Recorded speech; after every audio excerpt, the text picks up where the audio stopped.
Hello everyone and welcome to my presentation on online piracy.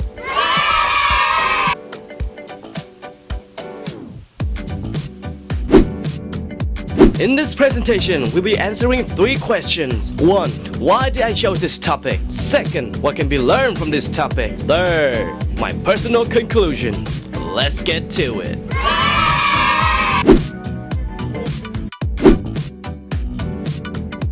Alright, we shall begin. 6.5 pages of size 12 text, double-spaced calibri. First question, why did I choose this topic? Well, because I love the internet! Yeah!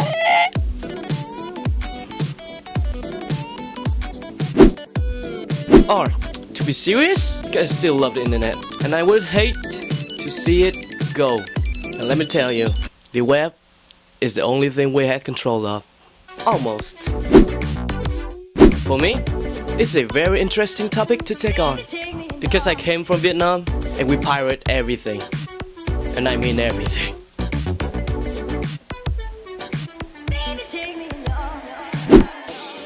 So now, since we're talking about countries and pirating, let's talk Sweden also.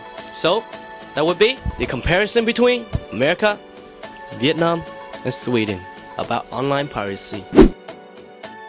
Before all of that, let's talk SOPA, because we love SOPA. So, bits from the paper. On October 26, 2011, the Stop Online Piracy Act was introduced to the United States House of Representatives. Its intent is to heavily enforce copyright infringement across the web, holding severe consequences for any site holder whose property is found to be disobedient. For the past week, some people have been seeing me walking around school with this. So I've been conducting some interviews, asking people questions like, do you listen to musics? Do you download musics? How do you get your musics? Do you know the court cases of Joe Tenenbaum and Jamie Rasmus Thomas? And let's see what we've got. Some people may seem familiar. Are you familiar with online piracy? Yes. Yes, I'm familiar with online piracy. I sure am. Yes, I am. I am. I know about it. Yes.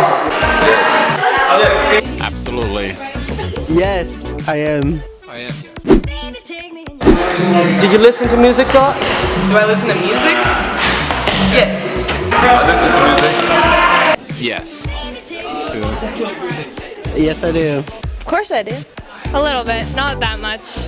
Do you download music? Yes, I do. Depends, sometimes from iTunes, sometimes pirating. Of course.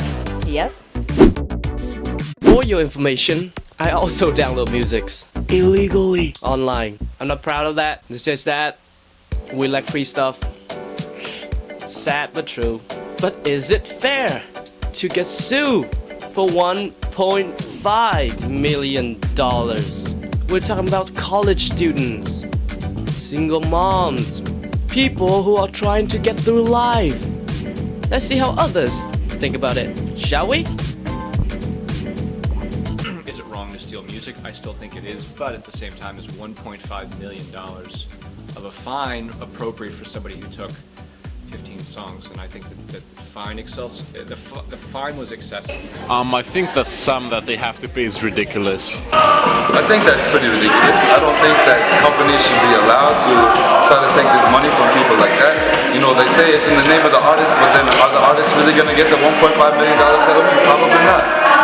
I think it's really stupid that someone's being fined $1.5 million for downloading 30 songs when you can just download them for free. I know there's places you can download them for free. Like I don't know why they're being sued that much.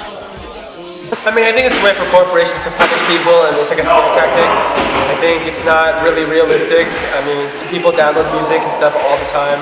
I think it's part of how society is changing, and if they're trying to punish that, people should encourage and foster a creative way to still respect and maintain people's privacy and information and their hard work while still sharing that with the world. I think that's, I mean, I know a lot of people illegally download music, and that's, I guess, really bad and kind of amazing that she got sued for so much money. I also think that is pretty ridiculous. But as far as I know, America is the only country who has these lawsuits. Take Vietnam for example. My country, we never had lawsuits involving online piracy. So, if you go to Vietnam, you can get anything as long as it is digital. And oh, how could we forget Sweden? Sweden plays a really big part in online piracy in America. Why is that? The answer is, that's right, the Pirate Bay. The Pirates' Promised Land. Everything is on there, and all is supported by torrents. Speaking of torrents, let's talk CNET. For this segment, I will have Mike Mozart from Cheapers Media to tell us about it. Take it away, Mr. Mozart. This is Mike Mozart of Cheapers Media on YouTube, and I've got a secret. It's a deep, dark secret, I'm telling you. You know this SOPA law they're trying to pass, Stop Online Piracy? Well, guess what? The same people that are trying to get the law passed and have put up like $100 million in lobbying costs to get this law passed so they can control the internet are the same people that distributed the file sharing software.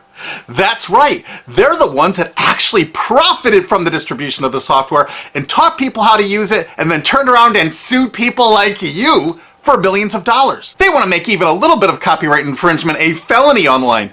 If you do like a little karaoke song or you have your wedding's first dance, you have a copyrighted song, they want to make you a felon and put you in jail and sue you for hundreds of thousands of dollars. They're going to use this to take over the internet and shut down sites like YouTube and Twitter and all your favorites so they can control it, so you have to watch their lame-ass, worthless TV shows. But come here. Who do you think really caused all that piracy, huh? Was it all these kids? No. They needed the tools to do it. Who distributed those tools? Guess who? CBS Television? The CNET division of CBS had almost the exclusive distribution of things like LimeWire, Kazaa, Morpheus, BitTorrent, Azurius, Vooz. CNET, Download.com, and ZDNet are divisions of CBS Interactive, which is owned by CBS Viacom. CNET distributed these little widgets that you would click on those sites. CNET would host this software on their own servers after they've tested it for effectiveness, after their editors approved all the copy and all the pictures, after they tested it thoroughly to make sure it worked perfectly. Then they'd allow it on their site, and they'd give people this widget, because the more downloads that appear on CNET's charts, because at one time CNET was a very popular site, and they wanted to be on those charts, so people would say, ooh, the most popular download of the day, I want to be there. Right now you're saying, hey, a lot of other sites had that software besides CNET. Oh yeah, they did. It was co-branded with CNET. That's right, they made deals where they would distribute their content on sites like AOL, MSNBC, ESPN, Disney's Go.com. So, whose fault is it for online piracy? Well, let's see what others think about it, shall we? I definitely think it's a combination of both, but if I had to put most fault, I would say it was the creator of the websites, not the people who upload the stuff. I feel like if the government should be going after people, they should put more of the efforts on going after the company. It's an interesting subject for me, having previously been a professional musician who, try to make a living off selling songs, basically. So on the one hand, it's very understandable that artists or record labels have the right to be paid for their work, for what they do.